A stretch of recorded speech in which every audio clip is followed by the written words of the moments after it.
Hello बच्चों, welcome back to Dhyanam classes. Dhyanam classes में आप सबका स्वागत है। जय Shri Krishna, Radhe Radhe.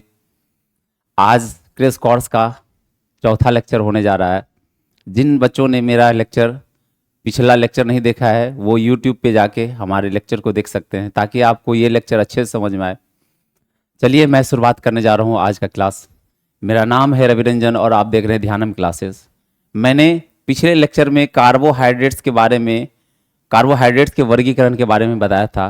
Classification of carbohydrates. Carbohydrates का क्लासिफिकेशन किस आधार पर किया गया था, मैंने इसको बताया था।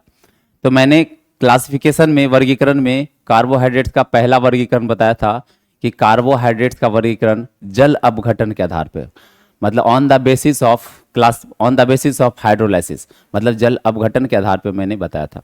मैंने ये बताया था जल अपघटन के आधार पर कार्बोहाइड्रेट्स को 3 वर्गों में रखा गया था। एक को कहा गया था मोनोसैकेराइड्स, दूसरे को कहा गया था ओलिगोसैकेराइड्स और तीसरे को कहा गया था पॉलीसैकेराइड्स। याद है ना आप सबको याद है ना अच्छे तरीका से? भूलना नहीं है, बार बार आप लोगों को रिवीजन करना है, ठीक है। चलिए, मैं पिछली क्लास में बताया था कि पॉलीसैकेराइड्स के मैंने कुछ उदाहरण दिए थे। उन उदाहरण में सबसे पहला उदाहरण था स्टार्च का, फिर उदाहरण था सेल्यूलोज का, फिर मैंने बताया था ग्लाइकोजीन के बारे में, फिर एमाइलोज के बारे में, फिर काइटिन के बारे में। चलिए एक बार मैं इसको फिर से आपको रिवीजन कराता हूँ, फिर आगे बढ़ता हूँ। देखिए क्या है, ये जितने भी पॉलीसैकेराइड्स हैं वो जल में अपघटित होकर बहुत सारे शुगर के मॉलिक्यूल्स को प्रदान करते हैं, बहुत सारे शुगर मॉलिक्यूल्स में उसको तोड़ देते हैं। जैसे एग्जांपल मैं लेता हूं स्टार्च की बात करता हूं।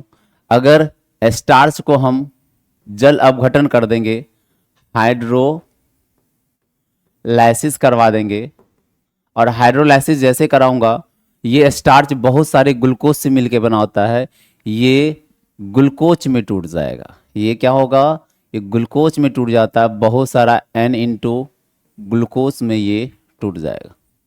मतलब यहाँ से बहुत सारे ग्लूकोज के अणु जो है टूट कर बिखर जाएंगे, तो हमें N संख्या में ग्लूकोज मिलेगा। मैं मान लूंगा कि वो संख्या क्या होगा, N कुछ भी हो सकता है, वो डिपेंड करता है कि कितने ग्लूकोज के अणु से ये स्टार्च बना है। तो ये N संख्या में ग्लूकोज जो है टूट जाते हैं। और मैंने स्टार्च के बारे में बताया था कि स्टार्च जो होता है प्लांट स्टोर फूड होता है। मतलब इसका अर्थ ये था कि जो पेड़ पौधा भोजन बनाते हैं और उन भोजन के उपयोग करने के बाद उनके पास जो एक्स्ट्रा भोजन बच जाता है, एक्स्ट्रा मतलब जो एनर्जी बच जाता है, उस एनर्जी को, उस भोजन को वो कार्बोहाइड्रेट्स के रूप में स्टोर कर लेते हैं, जमा कर लेते हैं। यह स्टोर जो है वो पत्तियों में कर लेता है, यह स्टोर जो है वो फलों में कर लेता है, यह स्टोर जो है वो जड़ों में कर लेता है, और उन्हीं भागों को आप लोग खाते हैं, जिनके वजह से हमारे आपके अंदर कार्बोहाइड्रेट्स आते हैं। तो ये प्लांट का स्टोर फूड होता है। ये बात आप लोग याद रखना, जब आगे आप जनरल कॉम्पिटिशन की तैयारी करने जाओगे तो वहाँ भी ये सब चीज़ पूछा जाता है कि पौधे की संरक्षित भोजन क्या होती है, स्टोर फूड क्या होता है। तो वो स्टोर फूड होता है स्टार्च, ठीक है। अब उसी प्रकार से हम बात कर लेते हैं सेल्यूलोज की बात करते हैं। सेल्यूलोज का भी जब हम हाइड्रोलाइसिस कराते हैं, जल अपघटन कराते हैं, तो सेल्यूलोज के हाइड्रोलाइसिस कराने पर भी ये N संख्या में ग्लूकोज को दे देता है। बहुत सारे संख्या में ये ग्लूकोज में मॉलिक्यूल्स में जो है ये टूट जाते हैं। तो ये भी सेल्यूलोज भी जो है वो हमारे पॉलीसैकेराइड्स में आते हैं। और सेल्यूलोज जो है हमारे सबसे ज़्यादा दुनिया में सेल्यूलोज प्लांट प्रोड्यूस करता है, क्योंकि हम जानते हैं प्लांट का जो सेल वाल बना होता है, प्लांट का जो कोशिका भित्ति बना होता है, वो सेल्यूलोज का बना होता है। आप सोचोगे सर ये सेल्यूलोज क्या होता है, तो मैं एक छोटा सा एग्जांपल देना चाहता हूँ। जैसे हम लोग पौधे की पत्तियों को चबाते हैं हल्के हल्के से, तो जो पत्तियों में जो लास्ट में जो वो रेसा बच जाता है, वही रेसा हमारा सेल्यूलोज है। तो सेल्यूलोज जो है प्लांट प्रोड्यूस करता है, दुनिया में सबसे ज़्यादा सेल्यूलोज प्लांट बनाता है। एनिमल सेल्यूलोज को प्रोड्यूस नहीं करता है, ये प्लांट के अंदर ही होता है। और जब ये सेल्यूलोज को हाइड्रोलाइसिस कराया जाता है तो N संख्या में ग्लूकोज प्राप्त होता है। तो ये बात आप लोग याद रख लेना, प्लांट सेल वाल जो होता है, पौधे का कोशिका भित्ति जो होता है, प्लांट सेल वाल, वो सेल्यूलोज से मिलकर बना होता है, ठीक। ठीक है, आप लोग याद रखना। और सेलुलोज का जब हम हाइड्रोलाइसिस कराते हैं, जल अपघटन कराते हैं, तो वो n संख्या में ग्लूकोज प्रोड्यूस कर देता है। ठीक है, इसके बाद तीसरा एग्जाम्पल आते हैं ग्लाइकोजिन। ग्लाइकोजेन, और ग्लाइकोजिन का भी जब हम हाइड्रोलाइसिस कराएंगे, हाइड्रोलाइसिस कराएंगे, जल अपघटन करा देंगे, ये भी n संख्या में ग्लूकोज प्रोड्यूस कर देता है। ग्लूकोज, क्योंकि आप बात कर लो स्टार्च की, आप बात कर लो सेलुलोज की, आप बात कर लो ग्लाइकोजेन की, ये सब जो है ग्लूकोज के छोटे छोटे छोटे अणुओं से मिलकर बना होता है। और यही अणुओं को जब मतलब जो है हम जब मॉलिक्यूल्स को जल में अपघटन कराते हैं तो ये छोटे छोटे ग्लूकोज में टूट जाते हैं, क्योंकि बना ही इन चीज़ों से है, तो वो वही चीज़ में मतलब टूट कर बिखर जाते हैं। ठीक है, तो आपको याद रहेगा ये मतलब जो है जब ग्लाइकोजेन को हाइड्रोलाइसिस कराएंगे तो ये भी हमें ग्लूकोज ही प्रोड्यूस करके देगा। ठीक है, और ये ग्लाइकोजेन के बारे में मैंने ये भी बताया था कि ग्लाइकोजेन जो है ये एनिमल स्टोर फूड कहलाता है। एनिमल स्टोर फूड कहलाता है, क्योंकि हम आप जब खाना खाते हैं, जो हमारे आपके शरीर में एक्स्ट्रा खाना होता है वो ग्लाइकोजेन के रूप में जमा हो जाता है। अब ग्लाइकोजेन के रूप में कहाँ जमा होता है? हमारे चर्बी उत्तक में जमा होता है, हमारे लीवर में जाके जमा हो जाता है। और जब कभी भी हम आप भूखे होते हैं तो हमारा आपका शरीर उन्हीं ग्लाइकोजेन का यूज करके हमारे शरीर को एनर्जी देता है। जब कभी भी हम लोग ट्रेन में जाते हैं, बस में जाते हैं, 8 घंटा 10 घंटा 12 घंटा भूखे रह जाते हैं, तो ऐसा नहीं होता है कि हम लोग मर जाते।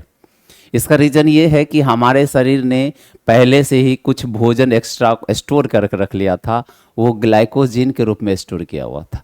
और जब कभी भी हम आप भूखे होते हैं तो हमारा आपका शरीर जो है यहीं से ग्लाइकोजेन का ये इस्तेमाल कर लेता है और हमारे शरीर को पुनः ग्लूकोज के रूप में ये निकाल कर दे देता है, क्योंकि ये ग्लूकोज के जमा होने से ही बना है।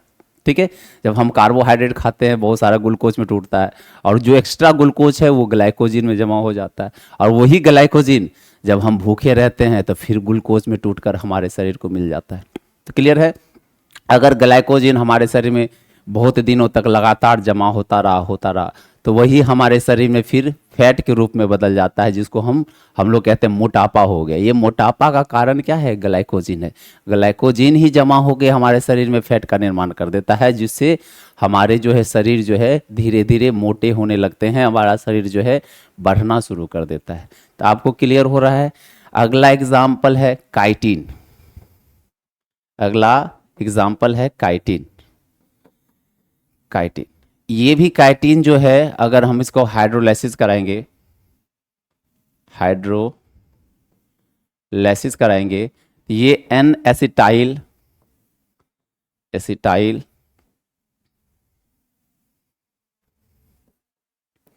ग्लूकोज एमीन को देता है। ये एन एसिटाइल ग्लूकोज एमीन को देता है। यह भी क्या है? एक डेरिवेटिव है ग्लूकोज का। ग्लूकोज डेरिवेटिव होता है, ये ग्लूकोज डेरिवेटिव होता है। अब बोलोगे सर ये ग्लूकोज डेरिवेटिव क्या होता है? ग्लूकोज डेरिवेटिव का मतलब होता है जो ग्लूकोज के ही फैमिली का मेंबर हो, ग्लूकोज के ही जैसा स्ट्रक्चर वाला मॉलिक्यूल्स को ग्लूकोज का डेरिवेटिव हम बोल सकते हैं। तो ये ग्लूकोज ही है, उसी के परिवार का है, जिसका नाम है एन एसिटाइल ग्लूकोज एमीन कहा जाता है। जब हम काइटिन को हाइड्रोलाइसिस कराएंगे तो ये बहुत सारा एन एसिटाइल ग्लूकोज एमीन को प्रोड्यूस कर देता है। और पता है ये काइटिन कहाँ होता पाया जाता है संसार में? ये काइटिन जो है हमारा कवक, जिसको हम लोग फंजाई कहते हैं, फंजाई जिसको हिंदी में अपने लोग कवक कहते हैं, कवक की कोशिका भित्ति इसकी बनी होती है। कवक की कोशिका भित्ति जिसको हम लोग सेल वाल कहते हैं, कोशिका भित्ति जो है वो किसकी बनी होती है? काइटिन की बनी होती है। ये भी आप याद रख लेना, क्योंकि जनरल कॉम्पिटिशन के एग्जाम में भी ये क्वेश्चन पूछा गया है। कवक की कोशिका भित्ति, फंजाई की सेल वाल किस चीज़ की बनी होती है, किस मटेरियल की बनी होती है? काइटिन की बनी होती है। कई बार एग्जाम में, रेलवे के एग्जाम में, एसएससी के एग्जाम में ये सब पूछा हुआ क्वेश्चन है। आप लोग यहीं से अगर पढ़े होंगे तो वहाँ जाकर आपको ज़्यादा मेहनत करने की ज़रूरत नहीं होगी, आप अच्छे से एग्जाम में स्कोर कर पाओगे। उसी तरह से ये भी क्वेश्चन पूछा गया है कि एनिमल, जंतुओं के अंदर संरक्षित भोजन को क्या कहते हैं? ग्लाइकोजिन कहते हैं। पूछा जाता है ग्लाइकोजिन कहाँ स्टोर होता है? हमारे चर्बी ऊतक में जमा होता है, हमारे लीवर में जमा होता है। उसी तरह से ये भी क्वेश्चन पूछा गया है, पेड़ पौधे का संरक्षित भोजन क्या है, स्टोर फूड क्या है? तो आप बता सकते हो स्टार्च है। ठीक है, ये सब जो है आपके जनरल फैक्ट्स हैं, जहां से आपके क्वेश्चन जो है एक्स्ट्रा बाउंसर क्वेश्चन जो यहाँ से आपसे पूछे जा सकते हैं। तो ये सारे के सारे मैंने जितने भी एग्जाम्पल्स बताया है, ये सारे के सारे पॉलीसैकेराइड्स होते हैं। ठीक है, आपको समझ में आ गया है? चलिए, मैंने पिछले जो क्लास में, लेक्चर में मैंने ये एग्जाम्पल्स आपको बताए थे।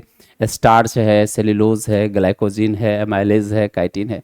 एक एक करके इनको हम आगे इसका स्ट्रक्चर देखेंगे कि आखिर सेल्यूलोज कैसे बना होता है, जो है स्टार्च कैसे बना होता है, ये सब का स्ट्रक्चर हम देखेंगे। ग्लाइकोजिन कैसे बना होता है, आप लोग घबराए नहीं, बस याद रखें कि ये जो एग्जाम्पल्स है ये पॉलीसैकेराइड्स के। ठीक है, चलिए हम अगला स्लाइड में चलते हैं। देखिए, अगला स्लाइड में, नेक्स्ट में हमें यहाँ नोट करके लिखाया गया है कि मोनोसैकेराइड्स और ओलिगोसैकेराइड्स स्वीट इन नेचर होते हैं, मतलब मीठे स्वाद के होते हैं। कैसे होते हैं? मीठे स्वाद के होते हैं। मीठे खाने में हम लोग, आप लोगों को मीठा जो लगता है, जो शुगर है, वो वास्तव में मोनोसैकेराइड्स था या ओलिगोसैकेराइड्स था। और लेकिन जो है, अगर हम बात करेंगे ये मीठे स्वाद का है, इसीलिए कार्बोहाइड्रेट्स को हम लोग शुगर के नाम से जाना जाता है। मैंने कल के लेक्चर में आप लोगों को ये समझाया हुआ था कि दुनिया में जितने भी कार्बोहाइड्रेट्स हैं उसमें से 90% ऐसे कार्बोहाइड्रेट्स हैं जो मीठे प्रकृति के हैं, जिसके कारण से कार्बोहाइड्रेट्स को हम लोग शुगर कहते हैं। क्लियर बात हो रहा है?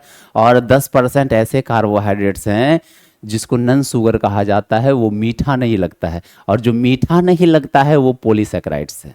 अभी मैंने जो एग्जाम्पल बताया था सेल्यूलोज का, स्टार्च का, ग्लाइकोजिन का, एमाइलेज का, और उसके बाद जो काइटिन का, ये सब ऐसे कार्बोहाइड्रेट्स हैं जो कार्बोहाइड्रेट्स तो हैं लेकिन मीठे प्रकृति के नहीं हैं, इसलिए उन सभी कार्बोहाइड्रेट्स को हम लोग कहा जाता है नन शुगर।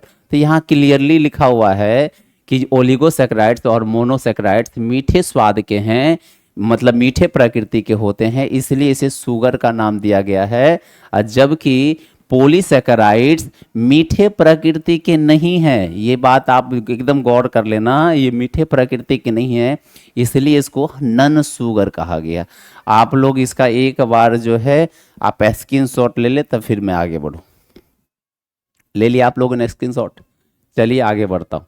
चलिए अगले स्लाइड में हम बात करते हैं। मैंने पहला क्लासिफिकेशन देख लिया था कार्बोहाइड्रेट्स का जल अपघटन के आधार पे, और आज मैं दूसरा क्लासिफिकेशन देख रहा हूं कार्बोहाइड्रेट्स का on the basis of carbon atom present. इसका मतलब कार्बोहाइड्रेट का वर्गीकरण किया जा रहा है कि कार्बन एटम की संख्या के आधार पर, कि उसके पास कितना कार्बन एटम है, उसके आधार पर अब हम लोग जो है कार्बोहाइड्रेट को परिभाषित करेंगे। ठीक है, अब इसमें से हम लोग पहले भी कुछ अपने लोग बेसिक जानते हैं। कार्बन एटम के आधार पर हम लोग जानते हैं कि कार्बोहाइड्रेट्स में सबसे मिनिमम कार्बन की संख्या 3 हो सकती है। याद है कि नहीं आप लोगों को? जब मैंने मोनोसैकेराइड्स पढ़ाया था, वहाँ पे मैंने ये पढ़ाया था क्या, कि भैया कि वहाँ पे सबसे कम कार्बन वाला जो मोनोसैकेराइड्स है वो 3 कार्बन वाला है, और मोनोसैकेराइड में सबसे अधिक कार्बन 7 है। इसका ये मतलब था कार्बोहाइड्रेट्स में जो कार्बन की संख्या है मिनिमम वो 3 है। 3 होगा या 3 से अधिक होगा, और 3 से अधिक होगा कहाँ तक? 7 तक जाएगा मोनोसैकेराइड्स, और 7 से अधिक होगा तो वो ओलिगोसैकेराइड्स। ठीक है, हम लोगों ने ये देखा हुआ था, ओलिगोसैकेराइड्स पॉलीसैकेराइड्स होता था। चलिए उसी के आधार पे हम लोग देख रहे हैं कि आखिर कितने कार्बन एटम प्रेजेंट होंगे तो उनका क्या क्या नाम दिया जाएगा, उसको देखते हैं। जैसे अगर कहीं भी किसी भी कार्बोहाइड्रेट्स में अगर 3 कार्बन एटम प्रेजेंट होते हैं तो उसका नाम दिया जाता है ट्राइओज। एकदम याद रखना। जैसे ग्लूकोज कहते हैं, ओज कहते हैं, लास्ट में ओज लगा देना और उसका कार्बन का जितना संख्या होगा उसके आगे में उस संख्या को बता देंगे। तो जैसे 3 है, 3 के लिए हम ट्राई इस्तेमाल करते हैं, 3 के लिए हम क्या इस्तेमाल करते हैं, ट्राई, और लास्ट में ओज लगा देना तो क्या हो जाएगा, ट्राई ओज। इसका मतलब 3 कार्बन एटम है, 3 कार्बन एटम है प्रेजेंट। ठीक है, उसी तरह से 4, अगर 4 कार्बन एटम प्रेजेंट होगा किसी कार्बोहाइड्रेट में, मतलब उसको कहेंगे, 4 को हम लोग कहते हैं टेट्रा, अपने लोग जानते हैं ये थोड़ा थोड़ा बेसिक। 4 को टेट्रा, 5 को पेंटा, 6 को हेक्सा, 7 को हेप्टा।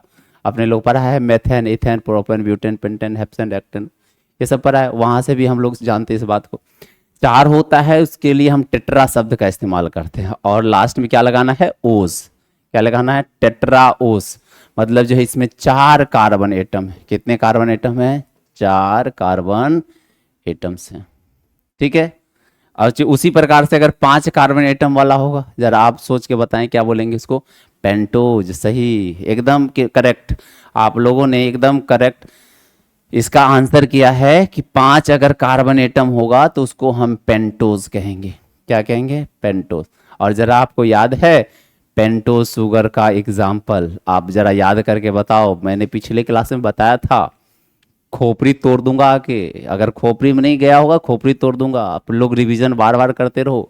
मैंने बताया था कि जो पेंटोज शुगर होते हैं उसमें एग्जाम्पल बताया था राइबोज शुगर। राइबोज शुगर याद करना, राइबोज शुगर के पास 5 कार्बन एटम हैं, और यही 5 कार्बन एटम होने के कारण इसका नाम है पेंटोज शुगर। तो याद रखना, पेंटोज अगर 5 कार्बन एटम है तो उसको हम क्या कहेंगे, पेंटोज। इसमें कितना है, 5 कार्बन। ठीक है, इसका एग्जाम्पल क्या है, राइबोज। और मैंने ये बताया भी था कि जो हमारा आरएनए है यही पेंटोज शुगर से मिलकर बना होता है, यही राइबोज शुगर है। डी मतलब जो है आरएनए का फुल फॉर्म जानते हैं ना, राइबोज न्यूक्लिक एसिड। राइबोज का मतलब क्या, राइबोज शुगर है वहां पे। ठीक है, क्लियर नाम हो रहा है इसका। 5 होगा तो पेंटोज बोलेंगे। उसी प्रकार से अगर 6 कार्बन एटम होगा तो उसको हेक्सोज कहेंगे। उसी प्रकार से 7 होगा हेप्टोज कहेंगे। और जितना आगे जाता जाएगा आप लोग नाम उसका देते हुए चलेंगे। चलिए हम आगे बढ़ते हैं, आप लोग इसका एक बार स्क्रीनशॉट ले ले। ठीक है, चलिए हम आगे बढ़ते हैं। अब कहा जाता है तीसरा क्लासिफिकेशन आता है। मैंने पहला पढ़ लिया था जल अपघटन के आधार पे, दूसरा पढ़ लिया कार्बन एटम के आधार पे। अब तीसरा जो क्लासिफिकेशन है फंक्शनल ग्रुप के आधार पर, उसके पास कौन सा फंक्शनल ग्रुप है। मैंने बताया था कि कार्बोहाइड्रेट्स के पास दुनिया में 2 ही फंक्शनल ग्रुप हो सकता है, जरा याद करना। पहला लेक्चर में, मतलब सॉरी सेकेंड लेक्चर में मैंने ये बताया था। क्या बताया था कि दुनिया में कार्बोहाइड्रेट में 2 ही फंक्शनल ग्रुप हो सकता है, एक एल्डिहाइड ग्रुप हो सकता है, दूसरा कीटोन ग्रुप हो सकता है। अच्छा, एल्डिहाइड होगा तो बहुत सारा OH के साथ होगा जिसका नाम था पॉलीहाइड्रोक्सी एल्डिहाइड। अच्छा, अगर कीटोन होगा तो बहुत सारा OH के ग्रुप के साथ होगा, इसका नाम क्या था, पॉलीहाइड्रोक्सी कीटोन। याद है कि नहीं है, ठीक है। आप लोग अच्छे से रिवीजन करते रहें, अच्छे से तैयारी करते हैं, एकदम जोश के साथ करना है।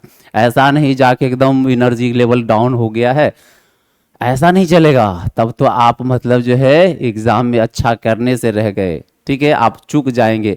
आपको चूकना नहीं है, सही समय का उपयोग करना है और जीवन में बड़े मुकाम को हासिल करना है, अपने माता पिता का नाम रोशन करना है, साथ साथ में मेरा भी नाम रोशन करना है। ठीक है बुआ, ठीक है, चलिए आगे बढ़ते हैं।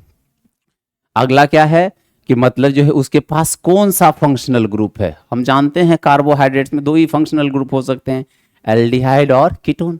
चाहे एल्डिहाइड होगा तो उसका नाम अलग रख देंगे, कीटोन होगा तो उसका नाम अलग रख देंगे। बोलेगा सर क्या नाम रखेंगे एल्डिहाइड का। एल्डिहाइड जब भी उपस्थित होता है उसको कहा जाता है एल्डोज, क्योंकि एल्डोज जो है एल्डिहाइड शब्द से लिया गया है। इसलिए जिन कार्बोहाइड्रेट्स में एल्डिहाइड प्रेजेंट होते हैं उन कार्बोहाइड्रेट्स का नाम हम एल्डोज भी कहते हैं, और जिन कार्बोहाइड्रेट्स में कीटोन्स ग्रुप होते हैं उसको कीटोज कहा जाता है। क्या कहा जाता है, क्लियर हो रहा है बात एकदम। एल्डिहाइड ग्रुप होगा तो एल्डोज, कीटोन ग्रुप होगा तो कीटोज। अच्छा, अब यहां पे देखते हैं एल्डिहाइड ग्रुप। एल्डिहाइड ग्रुप को हम जानते हैं CHO ग्रुप है।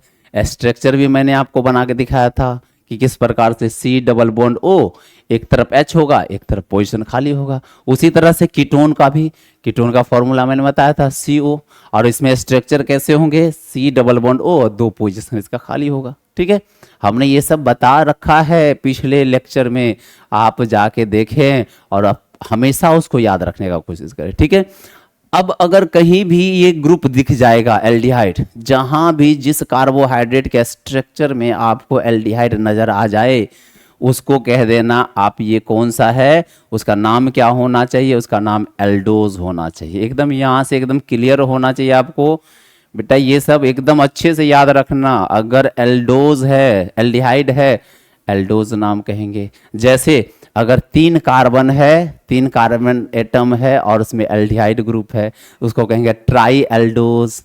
क्लियर है, 3 कार्बन एटम वाला को क्या कहेंगे, ट्राई। 4 को क्या कहेंगे, टेट्रा। 5 को क्या कहेंगे, पेंटा। 6 को क्या कहेंगे, हेक्सा।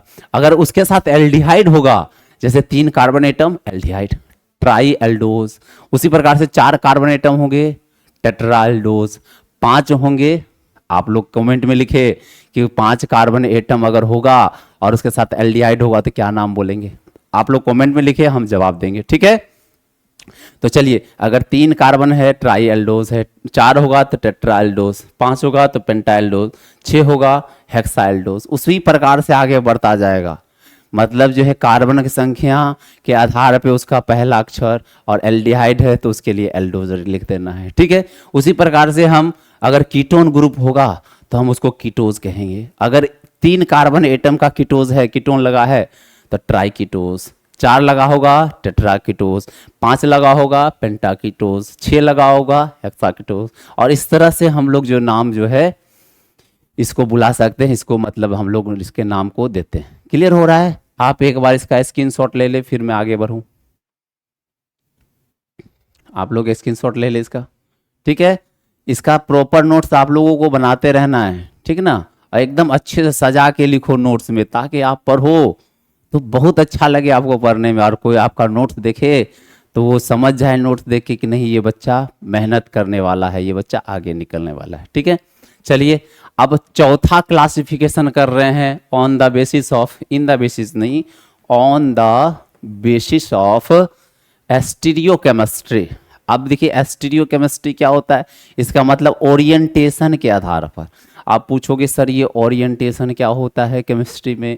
अच्छा, ओरिएंटेशन का मतलब होता है स्ट्रक्चर, उसमें जो अलग अलग ग्रुप लगे होते हैं, वो ग्रुप किधर लगा है, राइट साइड लगा है या लेफ्ट साइड लगा है, उसके आधार पर इसी को कहा जाता है ओरिएंटेशन।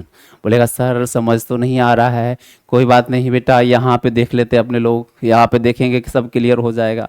अच्छा, आपको याद होगा, आपको याद होगा इसका नाम होता था ग्लिसरल डिहाइड। जानते हैं कि नहीं जानते, इसका नाम क्या था, ग्लिसरल डिहाइड। अच्छा, ग्लिसरल डिहाइड का हम लोगों ने स्ट्रक्चर बनाया था, आपको एकदम याद रहना चाहिए। ग्लिसरल डिहाइड में ऊपर में होता था CHO ग्रुप, क्योंकि एल्डिहाइड है। ठीक है, हम जानते हैं ना ग्लिसरल डिहाइड में 3 कार्बन एटम होते हैं, और यहाँ पे 3 कार्बन एटम हम लोग बना देंगे, और लास्ट में क्या ऐड करना है, CH2OH। ठीक है, और यहाँ पे एक OH होगा, और यहाँ पे इधर H होगा। इसको कहा जाता है ग्लिसरल, ग्लिसरल डिहाइड्स का नाम दिया जाता है। क्लियर बात है, इसको क्या कहेंगे हम लोग, ग्लिसरल डिहाइड कहा जाता है। अच्छा, ग्लिसरल डिहाइड का एक और स्ट्रक्चर हम बना सकते हैं, सेम टू सेम। यहाँ पर CHO देंगे, और यहाँ पर 2 कार्बन और दे देंगे, यहाँ पर लास्ट में CH2OH होगा, और यहाँ पर एक OH होगा, ये H होगा। आप जरा इन दोनों स्ट्रक्चर को देखें, ये भी ग्लिसरल डिहाइड है, ये भी क्या है, ग्लिसरल डिहाइड्स हैं। बोलेगा सर इस दोनों में फर्क क्या है, दोनों तो एक ही जैसा लिख रहा है। आप जरा इसमें अंतर ढूंढे, फर्क ढूंढे। हम लोग बचपन में पजल खेलते थे ना, कोई डायग्राम दे दिया जाता था, बोला जाता था इसमें कमियां ढूंढे, पजल को सॉल्व करते थे हम लोग। जरा आप लोग सॉल्व करके बताएं दोनों में अंतर क्या नजर आ रहा है। हाँ एकदम बिल्कुल सही जवाब, इसमें अंतर आ रहा है ऑक्स मतलब जो है OH ग्रुप के जुड़ने पर, कि OH ग्रुप कहाँ जुड़ा हुआ है। यहाँ पर OH ग्रुप है राइट साइड में, ये बेटा राइट साइड होता है। ये कौन सा साइड है हमारा, राइट है और ये क्या है, लेफ्ट हो गया। ठीक है, ये हमारा राइट है, ये लेफ्ट हो गया। इसी तरह से इसका राइट कौन हो गया, ये राइट हो गया और ये हो गया लेफ्ट साइड हो गया।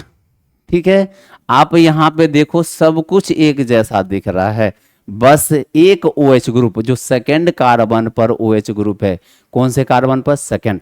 या हम बोल सकते हैं कि जो लास्ट से सेकंड, यहां से भी सेकंड है, लास्ट से भी सेकंड है। आप देखो यहां से शुरू करेंगे 1 2 3, तो हम बोलेंगे फर्स्ट कार्बन पे जो सेकंड है, या हम यहां से काउंट करेंगे तो लास्ट से भी सेकंड कार्बन है। तो हमको क्या ध्यान रखना है, यहाँ पे लास्ट से काउंट करना है। कहां से काउंट करना है, लास्ट से काउंट करना है। अगर लास्ट से सेकंड नंबर पर अगर OH ग्रुप, एकदम अच्छे से समझो, एकदम ध्यान, एकदम दिमाग में खोपड़ी में घुसा लो, आप लोग खोपड़ी तोड़ देंगे आके, नहीं तो आप लोग एकदम अच्छे से दिमाग को शांति रखे खोपड़ी में घुसाना है। बात समझ में आ रही है? तो चलिए यहाँ पे क्या कर रहा है कि अगर सेकेंड लास्ट कार्बन एटम पर, इसका मतलब अंतिम से जो सेकेंड कार्बन पर OH ग्रुप है, अगर राइट साइड में है तो उसका नाम हम लोग दे देते हैं D। क्या बोलते हैं उसको, D कहा जाता है। और अगर लेफ्ट साइड है तो उसका नाम हम लोग देते हैं L। क्या देते हैं बेटा, एकदम अच्छे से याद रखो।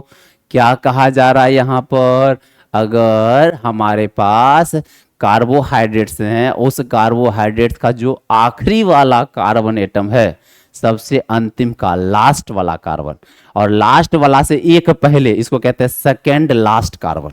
ठीक है, जो अंतिम से एक पहले हो उसको क्या कहा जाता है, सेकेंड लास्ट कार्बन। ठीक है, सेकेंड लास्ट कार्बन पर अगर OH ग्रुप है तो उसको अगर राइट साइड है तो D, मतलब जो D इसका नाम रखा जाता है।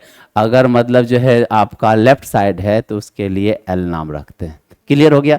तो इसको हम क्या बोलेंगे, D ग्लिसरॉल्डिहाइड्स, और इसका नाम हम क्या पुकारेंगे, L ग्लिसरॉल्डिहाइड। अब दोनों में फर्क क्या है, यहां आप बीच में क्या करो, एक मिरर रख दो, एक आप मिरर लगा दो, ऐसा लगेगा कि भैया एक दूसरे का ये मिरर इमेज है। मिरर इमेज का मतलब ये हो जाता है कि बीच में आप आईना लगा दो, शीशा लगा दो, और शीशा जब लगाओगे ऐसा लगेगा कि भैया इसी का फोटो इधर बना है, इसी का प्रतिबिंब इधर बना है, एकदम सेम टू सेम। बस प्रतिबिंब बना है इधर, OH है तो आपको शीशे में इधर दिखाई देगा, सामने, जस्ट सामने आमने। जो जितना दूर रहता है उतना दूर दिखाई देता है प्लेन मिरर के सामने में, और जो जितना पास होता है उतना ही दिखाई देता है। तो एक दूसरे पे क्या लगेगा, इसका क्या बना हुआ है, प्रतिबिंब, जिसको कहते हैं इमेज। इसको कहा जाता है मिरर इमेज। जब हम एक का मिरर इमेज लेते हैं तो भैया एक हो जाता हमारा L हो जाता है, दूसरा हो जाता है D हो जाता है। तो चलो इसी को कहा गया ओरिएंटेशन। इसको कहते हैं ओरिएंटेशन। संरचना में OH ग्रुप किधर जुड़ा हुआ है उसके आधार पर कार्बोहाइड्रेट्स का वर्गीकरण, उसके आधार पर दो ही नाम है। अगर सेकेंड लास्ट कार्बन में OH ग्रुप जो है राइट साइड होगा तो उसके लिए D नाम देंगे, D फॉर्म बोलेंगे उसको। इसके लिए हम क्या बोलेंगे, ये D फॉर्म है। कौन सा है, D फॉर्म। D फॉर्म क्यों बोलेंगे, क्योंकि सेकेंड लास्ट कार्बन एटम पर OH ग्रुप किधर लगा हुआ है, राइट साइड में लगा है D फॉर्म। अगर वही OH ग्रुप लेफ्ट साइड में जुड़ जाता है तो इसलिए उसका नाम देते हैं L फॉर्म। ठीक है, तो ओरिएंटेशन के आधार पर कितना नाम मिला है इसका, कार्बोहाइड्रेट्स का, 2। OH ग्रुप राइट साइड होगा सेकेंड लास्ट कार्बन पे तो उसको D फॉर्म कहेंगे, अगर लेफ्ट साइड हुआ तो उसको कौन सा फॉर्म कहेंगे, L फॉर्म कहेंगे। बहुत अच्छा, इसी तरह से आप लोग कंसंट्रेशन को बनाए रखें। तो यहाँ पे जरा इसका नाम बताओ। इसको कहा गया D मतलब डेक्सो रोटेटरी, L मतलब लिवो रोटेटरी का नाम दिया जाता है। एकदम बात समझ लो आप लोग, इसलिए इसका नाम दिया गया D। अगर राइट साइड होगा, कहाँ होगा, अगर राइट साइड होगा OH ग्रुप तो ये D फॉर्मूला है, D ग्लिसरॉल्डिहाइड। यहाँ पे लेफ्ट साइड हुआ तो L ग्लिसरॉल्डिहाइड। उसी प्रकार से ग्लूकोज का भी जब स्ट्रक्चर बनाएंगे तो ग्लूकोज का स्ट्रक्चर बनाएंगे और उसको मिरर के सामने रखेंगे तो एक हमारा इमेज जो होगा उसका L वाला होगा, और जो जिसका हम इमेज बना रहे हैं वो D वाला होगा। इसलिए ग्लूकोज D, आप लोगों ने सुना होगा ग्लूकोन D, ग्लूकोज D।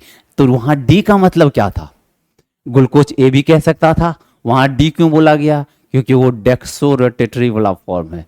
अब आप लोगों को समझ में आ रहा होगा, अच्छा इतना दिन से ग्लूकोज खा रहे थे पी रहे थे मार्केट से खरीद के, लेकिन पता ही नहीं था वो ग्लूकोज डी का मतलब क्या होता है। डी का मतलब अब आप लोगों को समझ में आ रहा है, डी का मतलब डेक्सो रोटेटरी फॉर्म वाला है, और एल वाला होगा तो लीवो रोटेटरी फॉर्म होगा। क्लियर बात है। इस तरह से हम मतलब जो है ओरिएंटेशन के आधार पर कार्बोहाइड्रेट्स का क्या कर रहे हैं, दो ग्रुप में उसका नाम को दे रहे हैं। एक को कहा जा रहा है एल फॉर्म, दूसरे को कहा जा रहा है डी फॉर्म। आप इसका एक बार डायग्राम का आप स्क्रीनशॉट ले ले, फिर मैं आगे बढ़ता हूं। ठीक है, अब देखो इसी बात को आपको यहाँ पे मतलब जो है पॉइंट के रूप में लिख दिया गया है। बोला गया है यदि सेकेंड लास्ट कार्बन एटम पर, कहाँ पर, सेकेंड लास्ट, नीचे से एक पहले, सेकेंड लास्ट कार्बन एटम पर OH ग्रुप अगर राइट साइड होता है, राइट साइड होता है, दाहिना होता है, तो उसको हम डेक्सो रोटेटरी डी का नाम देते हैं। किसका नाम देते हैं, उसको हम डी कहते हैं। और यदि सेकेंड लास्ट कार्बन एटम पर OH ग्रुप लेफ्ट साइड होता है, उसको हम लीवो रोटेटरी का नाम देते हैं, एल फॉर्म कहते हैं। क्लियर हो रहा है बुआ सब, ठीक है। चलिए ये आपको समझ में आ गया होगा कि भैया मतलब कार्बोहाइड्रेट का क्लासिफिकेशन किस प्रकार से किए थे। पहला क्लासिफिकेशन किए थे जल के आधार पर, जल अपघटन के आधार पर, और वहाँ देखे थे कार्बोहाइड्रेट्स का 3 नाम मिला था, एक मोनोसैकेराइड्स, एक ओलिगोसैकेराइड्स और एक पॉलीसैकेराइड्स। और सबके एग्जाम्पल्स को याद रखना है आप लोगों को, ऐसा नहीं कि पढ़ लिए हो गया कहानी खत्म, उसको रिवीजन नहीं कर, रिवीजन करना है, एग्जाम में पूछे जाते हैं। क्लियर हो गया है। अच्छा दूसरा वर्गीकरण का तरीका क्या था आप जरा बताना, कमेंट में लिखना। मैंने आपको पढ़ाया है, तीसरा भी फिर वर्गीकरण पढ़ाया है, और फिर मैंने एक वर्गीकरण पढ़ाया है जिसको कहा जाता है ओरिएंटेशन के आधार पर। और ओरिएंटेशन के आधार पर जो वर्गीकरण होता है उसके अनुसार से कार्बोहाइड्रेट्स के 2 नाम दिए गए हैं, एक को कहा गया एल फॉर्म और दूसरे को कहा गया डी फॉर्म। डी फॉर्म किसको कहेंगे, जब OH ग्रुप क्या होगा, राइट साइड में होगा तो उसको कहेंगे डी फॉर्म। और राइट साइड में कहाँ, कौन से कार्बन एटम पर, सेकेंड लास्ट कार्बन एटम पर, ये मत भूलना आप लोग, ठीक है। और उसके बाद फिर सेकेंड लास्ट कार्बन पर OH ग्रुप अगर लेफ्ट साइड होगा तो उसको हम एल फॉर्म का नाम देते हैं। बहुत अच्छा। चलिए अब हमको ग्लूकोज बनाने की विधि को सीखना है कि ग्लूकोज को कैसे बनाया जाता है, ठीक है। ग्लूकोज हमको कहाँ से प्राकृतिक रूप में हमने मतलब जो हम कैसे बना सकते हैं, ग्लूकोज का निर्माण कैसे कर सकते हैं। तो बोलेगा सर ग्लूकोज का निर्माण हम वहाँ से कर लेंगे जहाँ बहुत सारा ग्लूकोज प्रेजेंट होगा। जरा आप सोचो बहुत सारा ग्लूकोज कहाँ कहाँ है। हाँ सर पॉलीसैकेराइड के पास बहुत ग्लूकोज है, ओलिगोसैकेराइड से मत लीजिए। हाँ वहाँ से भी निकाल सकते हैं लेकिन कम मिलेगा वहाँ से। क्यों कम मिलेगा, क्योंकि सर वो तो एक ही 2 शुगर अणु से मिलकर बना है, 1 2 3 4 करके बना हुआ है। अगर आप पॉलीसैकेराइड ले लेते हैं उसके पास बहुत सारा ग्लूकोज का लंबा चेन था और उसको आप तोड़ लेंगे, निकाल लेंगे तो वहां से आपको ग्लूकोज मिल जाएगा। बहुत अच्छा। इसी तरह से आप लोग सोचते रहे हम क्या करेंगे कि ग्लूकोज निकालने के लिए, ग्लूकोज बनाने की विधि में, हम ग्लूकोज बनाने जा रहे हैं, आप एकदम अच्छे से याद रखना, ग्लूकोज बनाने की विधि सीख रहे हैं, ग्लूकोज बनाने की विधि, बनाने की विधि पढ़ रहे हैं, ठीक है। अब ग्लूकोज बनाने की विधि में सबसे पहला हम लोग जानते हैं कि भैया ऐसे कंपाउंड को लेना पड़ेगा जिसमें ग्लूकोज भर भर के हो, जिसमें ग्लूकोज बहुत ज़्यादा संख्या में हो, उसको लेंगे और उसका क्या करा लेंगे हम लोग, उसका भैया अपघटन करा के हम वहाँ से प्राप्त कर सकते हैं। तो चलिए कैसे करते हैं। हमको ग्लूकोज लेना अगर बनाना है तो हम वहाँ से हम सेल्यूलोज भी ले सकते हैं, सेल्यूलोज भी ले सकते हैं, स्टार्च भी ले सकते हैं, ये सब ले लिए और इसको हम क्या करेंगे, इसको एसिडिक मीडियम में डाल देंगे। और जैसे एसिडिक मीडियम में डालेंगे ये क्या होगा, छोटे छोटे ग्लूकोज के रूप में हमें प्राप्त हो जाएगा। अब कहा जाता है एसिडिक मीडियम ले लो या आप अल्कोहल ग्रुप ले लो, अल्कोहल डाल दो, वहाँ भी आपको मिल जाएगा। ग्लूकोज निकालने का सिंपल सा तरीका है, जिनके पास बहुत सारे ग्लूकोज हैं जैसे स्टार्च, जैसे सेल्यूलोज, इनके पास बहुत सारे मतलब ग्लूकोज उपस्थित हैं, उनमें उनको क्या करना, आप चाहे अल्कोहल के सॉल्यूशन में या मतलब एसिडिक मीडियम वाले सॉल्यूशन में आप उसको डाल देना, और जैसे डाल दोगे वहाँ से आपको ग्लूकोज जो है टूट टूट कर प्राप्त हो जाएगा। तो चलिए हम यहाँ अल्कोहल की उपस्थिति में यहाँ क्या कह रहा है, हम सुक्रोज भी ले सकते हैं। हमने बताया था ना सुक्रोज में भी ग्लूकोज है, क्योंकि सुक्रोज जो है ग्लूकोज और फ्रुक्टोज से मिलकर बना होगा। याद है आप लोग को जीएफ, यहाँ रोज लगा है कि नहीं लगा है, उसमें क्या क्या है, रोज ग्लूकोज और फ्रुक्टोज में मिलता है। ठीक है, ये अगर टूटेगा ग्लूकोज और फ्रुक्टोज में टूट जाएगा तो ग्लूकोज यहाँ से भी निकाला जा सकता है, सुक्रोज से भी निकाला जा सकता है। ठीक हो रहा है बात। अब क्या करेंगे, सुक्रोज से कैसे निकालेंगे, तो हमने क्या बताया था, अल्कोहल या एसिडिक मीडियम में डाल देना है।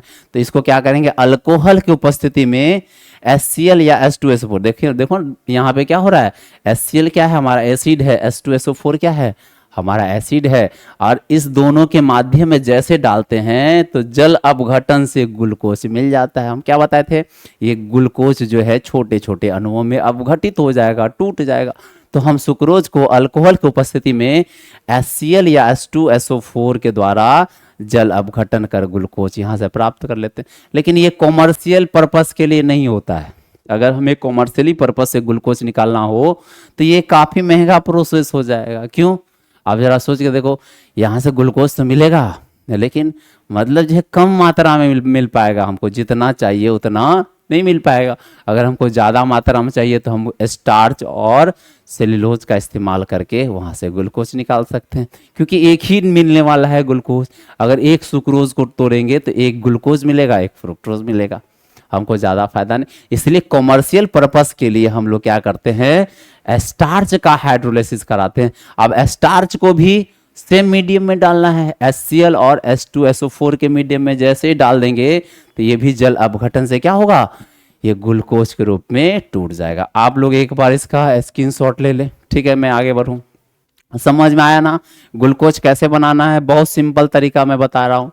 ग्लूकोज बनाने के लिए बहुत आसान तरीका है, ऐसे कंपाउंड का चयन करो जिसके पास बहुत सारे मात्रा में क्या हो, ग्लूकोज उपस्थित हो। और ऐसे क्या कंपाउंड है, उसमें स्टार्च आता है, सेल्यूलोज आता है, पॉलीसैकेराइड्स आता है, या आप ओलिगोसैकेराइड्स भी ले सकते हो, डाइसैकेराइड्स भी ले सकते हो, ट्राइसैकेराइड्स भी ले सकते हो।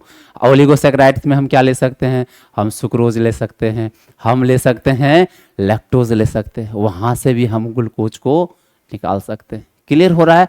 आज निकालने का तरीका क्या है, हम जो भी कंपाउंड को लेंगे उसको एसिडिक मीडियम में या अल्कोहल मीडियम में डाल देंगे, और जैसे एसिडिक मीडियम में डालेंगे वो जल के रूप में जल अपघटन करके उसको छोटे छोटे टुकड़ों में विभाजित कर देगा, वो अलग अलग कर देगा, हमको ग्लूकोज मिल जाएगा। क्लियर हो रहा है।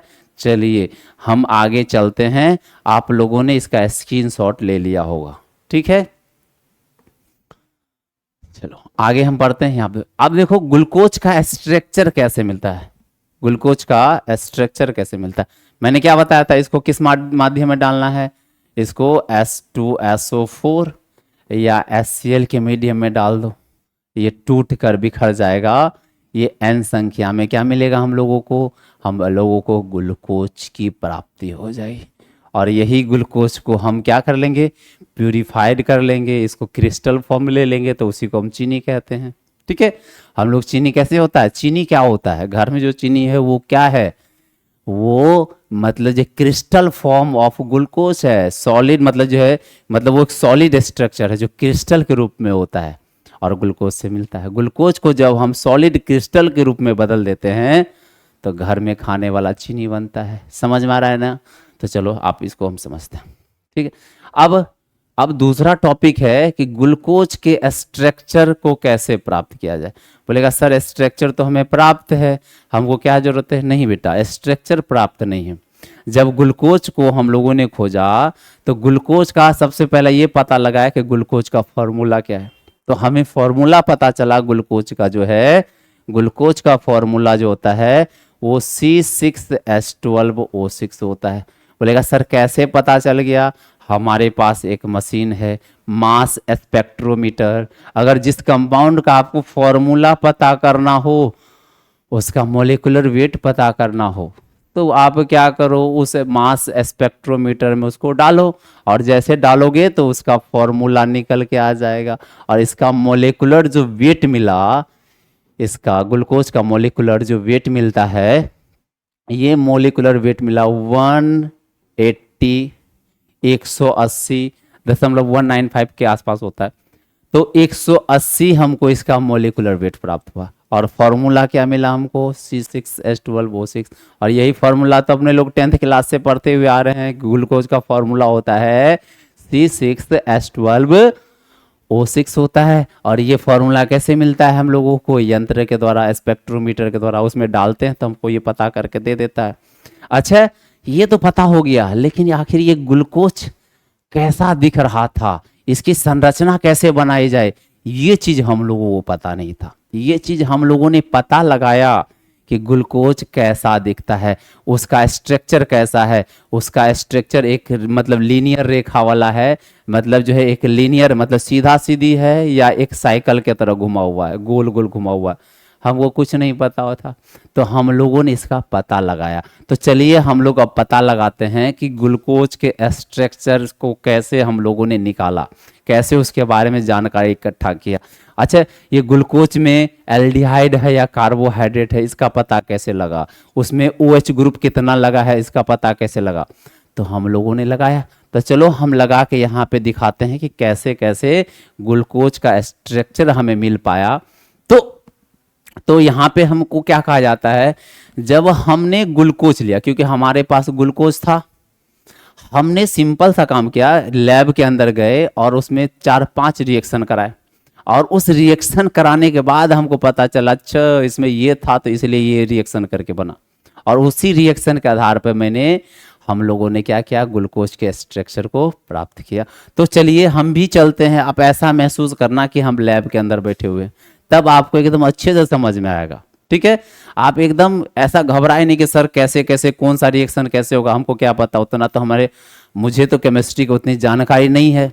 आप लोग ऐसा मत सोचना, मैं आप लोगों को वहाँ पे महसूस कराऊंगा। इसलिए आप लोग एज्यूम कर लेना कि हम कहाँ बैठे हुए हैं, लैब के अंदर बैठे हुए हैं। और क्या पता लगा रहे हैं, ग्लूकोज का स्ट्रक्चर पता लगा रहे हैं। तो हमारे पास ग्लूकोज है, एक बर्तन में क्या है, ग्लूकोज है। और लैब के अंदर और सब सामान मतलब जो हमारे पास अवेलेबल है, जिसमें हम लोग प्रैक्टिकल करते हैं। तो हम लोगों ने क्या किया, ग्लूकोज को लिया और हाइड्रोजन आयोडाइड के साथ गर्म कर दिया। किसके साथ, हाइड्रोजन आयोडाइड हमारे पास सॉल्यूशन था, उसके साथ हमने क्या किया, ग्लूकोज को डाला और डाल के गर्म किया। पता है, जैसे गर्म किया और गर्म करने के बाद उसका केमिकल कंपाउंड को जांच किया, तो केमिकल कंपाउंड के जांच करने के बाद हमें इस बात का पता चला कि ग्लूकोज के पास जो है N हेक्सन मिला है। N हेक्सन का मतलब ये था, N का मतलब नॉर्मल हेक्सन है, और नॉर्मल हेक्सन का मतलब क्या था, ये जो ग्लूकोज होता है उसमें हेक्सन का मतलब 6 कार्बन, और दूसरा ये जो 6 कार्बन है, ये 6 का 6 कार्बन है, एक लीनियर स्ट्रक्चर में उपस्थित है, मतलब एक सीधी रेखा में मिला। तो पहला बात हमें इस चीज का यहां से पता चला कि ग्लूकोज के पास क्या होता है, एक लीनियर स्ट्रक्चर होता है, एक सीधी रेखा में इसका संरचना हमको प्राप्त हुआ। इसका संरचना गोल गोल करके घुमा नहीं है। पहला जानकारी हमको यहां से मिला। बोलेगा सर कैसे पता चल गया कि ये लीनियर था, क्योंकि हमने जब उसका केमिकली जांच किया तो हमें पता चला कि अच्छा ये कुछ नहीं, ये तो हेक्सन है। और हम लोग पहले से हेक्सन के बारे में जानते थे। हेक्सन जब भी हम बनाते हैं N हेक्सन, तो एक हमको लंबी चेन मिलती है। तो हमको इस बात का कंफर्मेशन मिल गया वहां पे कि ग्लूकोज के पास एक सीधी रेखा है, और वो सीधी रेखा वाला कितना लंबा चेन है, 6 कार्बन एटम का चेन। बात क्लियर हो रहा है, समझ में आ रहा है कि नहीं आ रहा है। चलिए यहां पे हम देख रहे हैं कि N हेक्सन है, 6 कार्बन वाला एटम है। समझ में आ रहा है बेटा, चलिए ठीक है। तो हमें पहला इसका पता चला है कि N हेक्सन है। अब यहाँ पे क्या लिखा हुआ है, ग्लूकोज को HI के साथ गर्म करने पर N हेक्सन की प्राप्ति होती है। उससे यह पता चलता है कि ग्लूकोज के पास कितने एटम है, 6 कार्बन एटम है। चलिए आप लोग इसका स्क्रीनशॉट ले ले और अगला रिएक्शन मैं अगले क्लास में पढ़ाऊंगा। ठीक है, इतना तक समझ में आएगा, आ गया है आप लोगों को। आप लोग अच्छे से नोट्स बना लेंगे और उसका रिवीजन करके कल आएंगे, तब अगले क्लास में आपको और बेहतर समझ में आएगा। ठीक है ना, चलिए आज के लिए इतना ही। आप लोग हंसते रहें, मुस्कुराते रहें और एकदम खूब जोश के साथ आप लोगों को, खूब एनर्जी के साथ आप लोगों को पढ़ाई करना है। ठीक है, कल मिलता हूँ, धन्यवाद।